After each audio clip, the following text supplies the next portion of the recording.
90% মানুষ ভুল করে। আপনি পারবেন তো? কোন বাক্যটি প্রয়োগগত দিক থেকে শুদ্ধ?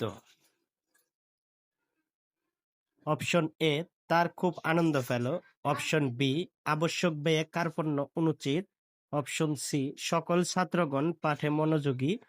অপশন ডি, মাছ আকাশে উড়ে। কমেন্টে শুধু অপশন লিখুন এ, বি, সি, ডি। সঠিক উত্তর অপশন বি, আবশ্যক ব্যয়ে কার্পণ্য অনুচিত।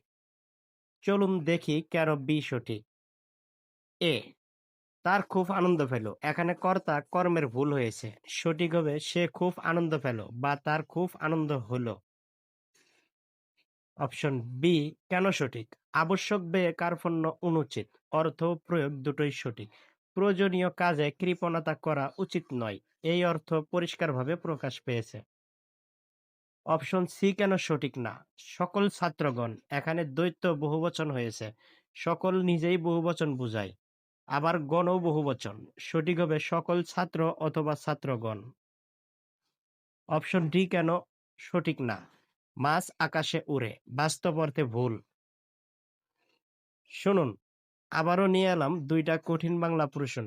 দেখি তো কে কে পারেন। আমি এখন প্রশ্ন দিচ্ছি, আপনারা কমেন্টে শুধু অপশন লিখবেন। পরবর্তী ভিডিওতে আমি সঠিক উত্তর নিয়ে হাজির হব। প্রশ্ন নাম্বার 1, কোন বাক্যটি শুদ্ধ? অপশন এ, সকল মানুষই মরণশীল। অপশন বি, প্রত্যেক মানুষগণ মরণশীল। অপশন সি, সব মানুষগণ মরণশীল। অপশন ডি, প্রত্যেক মানুষেরা মরণশীল। প্রশ্ন নাম্বার 2, কোন বাক্যটি প্রয়োগগত দিক থেকে শুদ্ধ? অপশন এ, আমি বইটা পড়িয়া শেষ করিলাম। অপশন বি, আমি বইটা পড়ে শেষ করলাম। অপশন সি, আমি বইটা পড়ে শেষ করিলাম। অপশন ডি, আমি বইটা পড়িয়া শেষ করিলাম। দুইটার উত্তর একসাথে লিখুন, একের এ, দুইয়ের বি, এইরকম। মিস করবেন না, পরবর্তী ভিডিওতে জানাচ্ছি সঠিক উত্তর। এমন প্রশ্ন পেতে এখনই ফলো করুন।